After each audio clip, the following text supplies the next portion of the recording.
Well, what's up, everybody? My name is Clay Finklea, and I'm one of the pastors here at The Rock, and I am just so excited that you are joining us today, whether you're joining us at a house group, you're a middle schooler that missed on Thursday night, you're catching up, or you're part of our digital crew.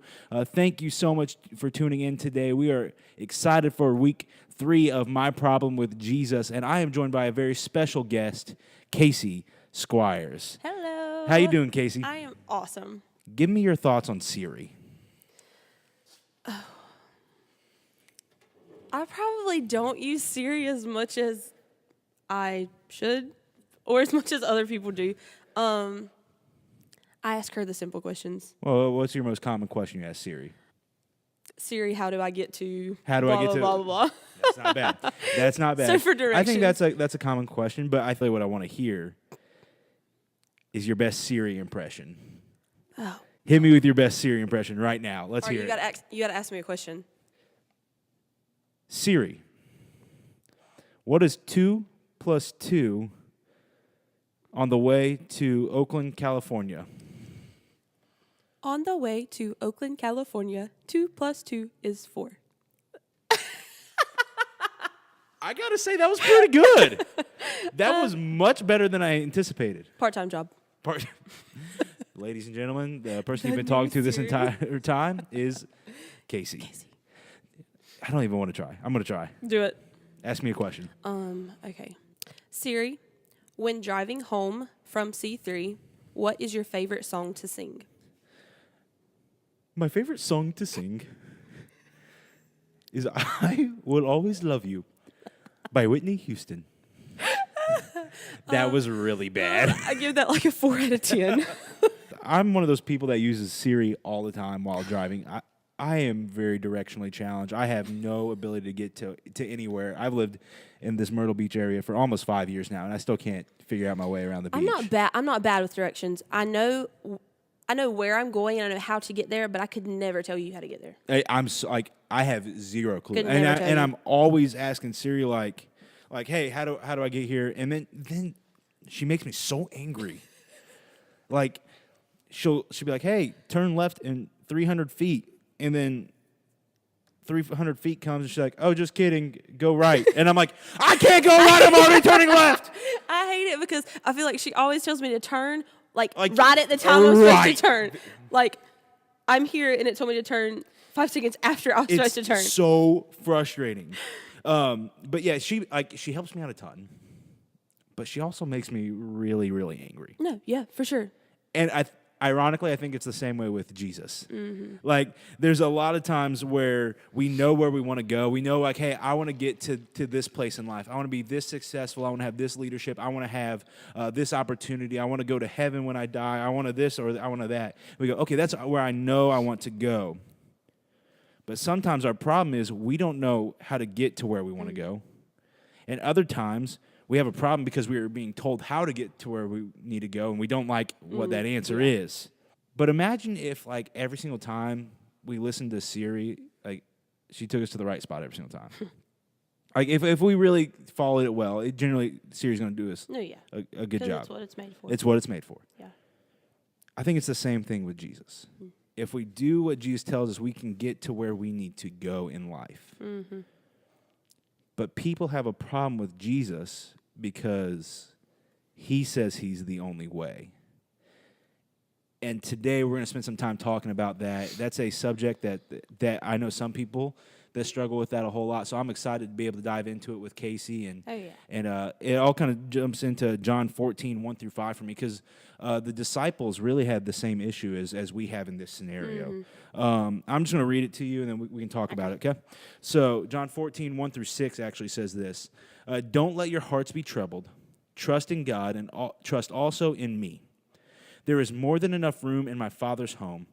If this were not so, would I have already told you that I'm going to prepare a place for you? When everything is ready, I will come and get you, so that you will always be with me where I am, and you know the way to where I'm going. And then Thomas says, no, we don't know, Lord. We have no idea where you are going, so how can we know the way? That's a feeling a lot of us have a lot of times. Yeah. And then Jesus says in John 14:6, I am the way, the truth, and the life. No one can come to the Father except through me. How do you see students emotionally relating to the disciples from the story? And specifically Thomas, where he says, "No, we don't know, Lord. We have no idea where you are going, so how can we know the way?"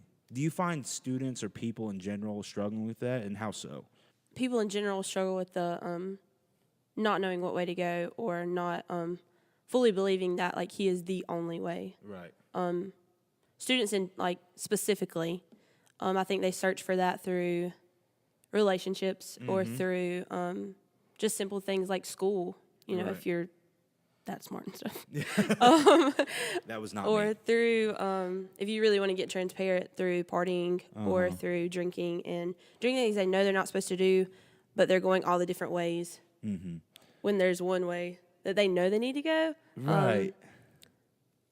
I don't think they realize that that way is only like here for a season, Yeah. and they don't look for the bigger picture. Yeah, and that's how they're viewing their entire life. Or Yeah. like, I that's what I need to go. Yeah. That's what I need to do. That's how I need to live. What's the danger of that? There's a long run of danger in that. I guess depending on what side you look at it from, the danger is that you never turn to the way you're supposed to go, depending on how you view it continually through your life. Yeah. It can just get worse and worse and worse, as cliche as that sounds. Right. You just continue to fall into the same aspect that you're doing, which does not end in a good life. It does not. And I think pairing with that, Jesus said he's the way, but then he also said he's the truth. Yeah. Where do you see people searching for truth in life?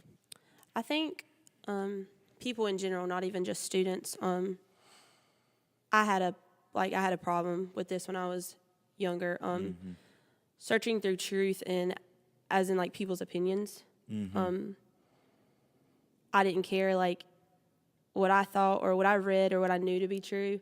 I wanted everyone else to tell me, and I wanted everyone else's view on it because that was true to me. Everyone else's Not opinions how I felt. was truth, not what God says to you is And truth. I think that falls, I guess, yes, in students more so than when you get older, you realize that, but maybe you don't. I struggle with that. Like Yeah.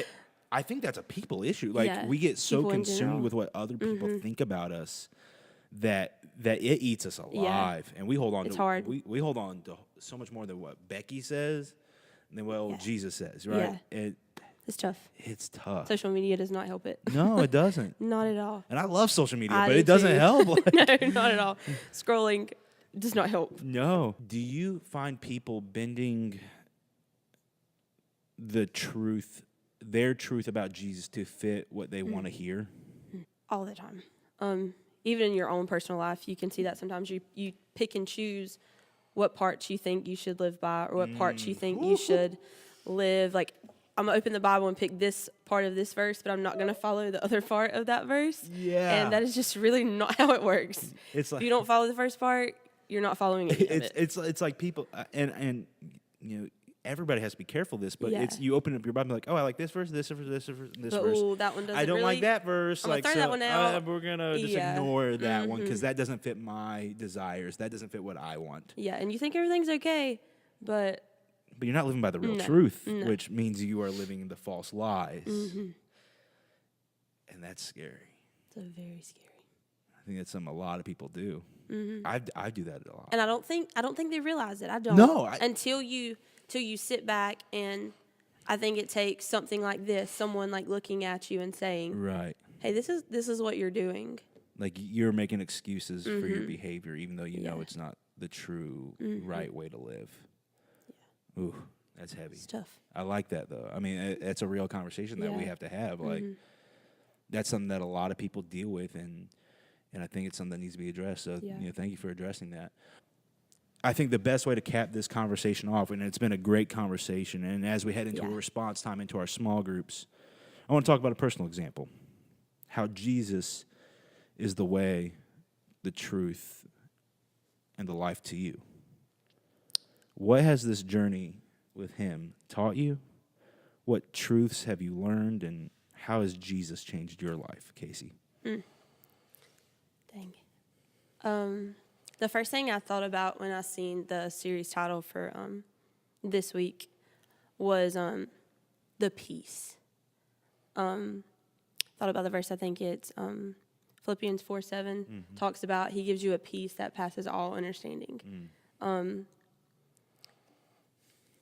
I stress a lot about the smallest things. I'm always a very like happy, like I'm super energetic Right. all the time, but I low-key stress about everything. And when I really took that next step into fully just completely transitioning into, because I mean I got saved at a young age, but when I Right. completely just said, hey, like I'm yours now, like I'm fully gonna take that step, the peace that like comes over you, I don't really know how to explain it. Even the small to the big things, it just covers everything. Like it makes, I don't stress as much now about anything. I mean, I do, but I don't. But all I have to do is sit down and remember that, like, hey, like I'm falling that way, and the peace covers you no matter what.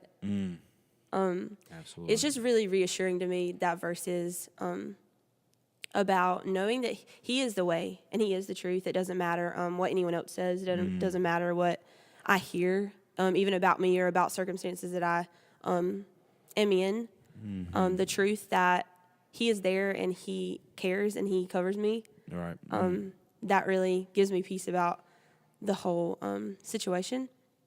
I think the part about life, it just makes me want to live life the best that I can now. Absolutely. As in small things, big things, in between things, the little things.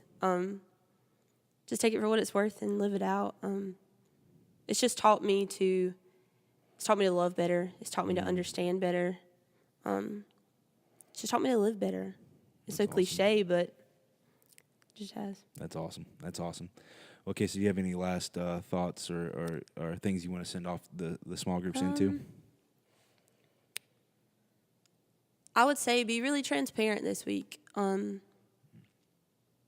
up to your leaders and open up to the people in your small group about things that you might be looking towards instead of looking towards Jesus. Because that's what they're there to help you, and they're there for you to lean on them. Just be real. That's awesome. That's awesome.